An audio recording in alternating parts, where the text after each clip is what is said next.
Sabi nga nila, hanggat may buhay ay may pag-asa. Gaya nga nitong food cart owner na aming binisita na sa kabilangan ng kanyang karamdaman ay nagagawa pa rin niya makatulong dahil sa kanyang murang paninda sa mga rider at empleyado na kumakain sa kanya. Ang tanong ko lang, saan po napupunta yung mga kinikita niyo, ma'am?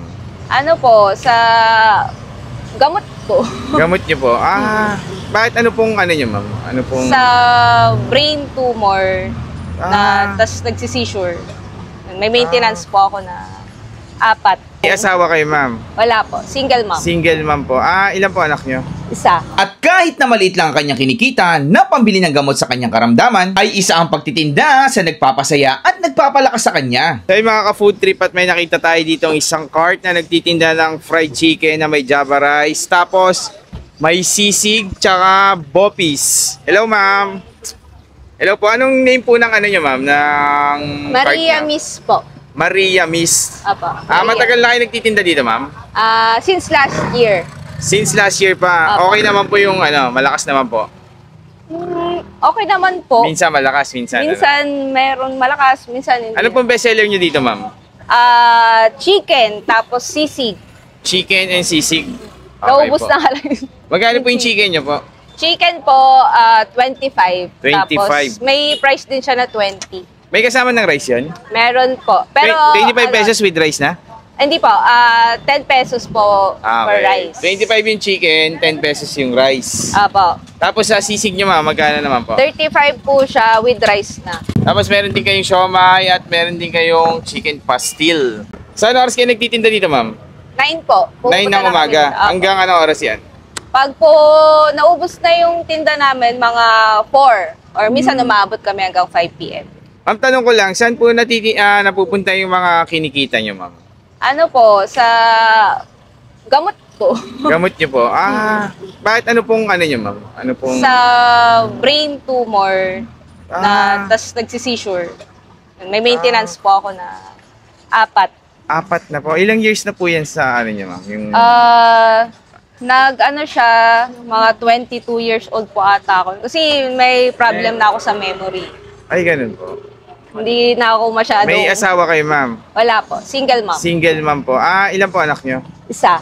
Isa po. So kayo din po bumubuhay sa ano nyo, ma'am? Sa anak nyo? Or may nagsusupport naman na iba? May sumusuporta, tapos may binibigay din ako. Ito talaga, ma'am, yung tinda nyo dito, sa gamot nyo po talaga nakalaan. Yun. Kasi mahal talaga yung gamot pag ano sa brain. Yung ma'am, at least positive pa rin kayo, ma'am, sa life. At least na malabang pa rin, no? Tsaka nakakatulong siya pampasaya sa pakiramdam ko. Kasi iba talaga yung ano, ng sakit ko. Depression ng kalaban ko. Ay, ganun po. Hindi, ano ma'am, padumugin natin dito. Para lalo ka sumaya. Sige ma'am, order ako ng ano ma'am, ng, ano nyo po, ng sisig with rice. Try ako. Pero kahit may sakit si ma'am, no, talagang ano pa rin si ma'am, no? Parang yes, blooming po. ka pa rin, ma'am. Anong sikreto mo, ma'am? Ano, ito. Masaya lang, masaya. Masaya lang. Nakaka-enjoy kasi dito. Kasi nagkakaroon ako ng mga kaibigan na makukulit din, na parang ako. Parang ikaw. May mga nanliligaw din sa'yo, ma'am. Tanong ng bayan. Wala po eh. Wala. Okay guys, single si ma'am, ha? Wala na atang magkagusto sa akin kasi may sakit ako. Napakaganda nga ni ma'am, ayan. Okay, sige ma'am. Sisig ako, tapos sa'yo nang ano sa'yo? Bopis. Bopis na lang. Bopis, sige. So yan guys, antayin na lang natin order at titikman natin yan mamaya guys. Hindi na tayo mabot sa chicken pala kasi maaga na uubos yung chicken nila. Wait na lang tayo sa ating sisig, tapos meron ding bopis. Ito na ang ating siomai at sisig, tapos java rice. So titikman na natin yan guys. Magkano yung ganito, yung set na meal na ganito? So 35 na yung sisig with rice plus 25 60 ma'am. 60 60 pesos guys. Ganito na yung matitikman nyo dito sa Sensya na talaga. Mamis. Yan guys, napaka-solid na mga pagkain nila dito. So tikman na natin yan guys. So yung mga food trip at napadayo na nga tayo dito sa isang cart dito sa Molino guys. Malapit lang sa may SM Molino. Dito sa pangalan ng cart niya ay Maria Miss. So pwede nyo rin siyang tawaging Mimi. So dinayin natin dito guys yung kanilang chicken.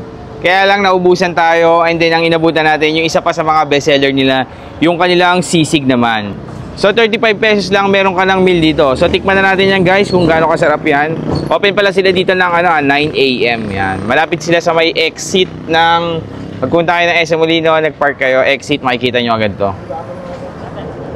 Tikman natin guys. So bukod pala dito guys, sa sisig meron din bopis. Mamaya tignan natin kung gaano kasarap yan. Si Nonong naman ang titikim yan.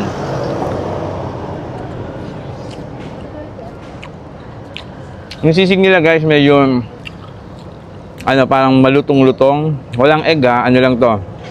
Sibuyas lang, tsaka sili. Tapos may mayo, sarap.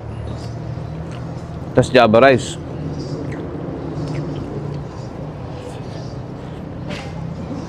Kung nagpa-add lang tayo ng siomay na 5, kaya umabot siya ng 60 pesos.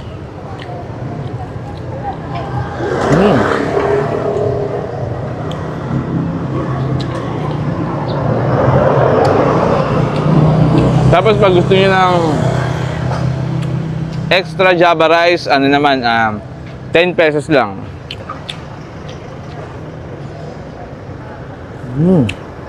Sarap din.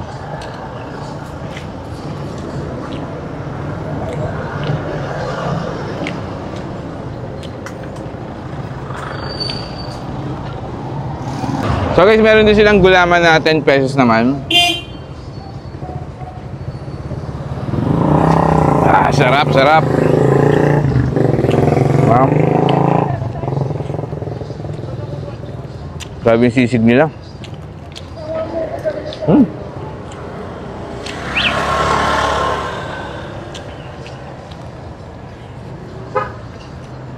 Makain na ako. Dahil na kayo dito, Maria Mess, dito lang yan sa may Molino. Food trip na kayo dito. Ang sarap.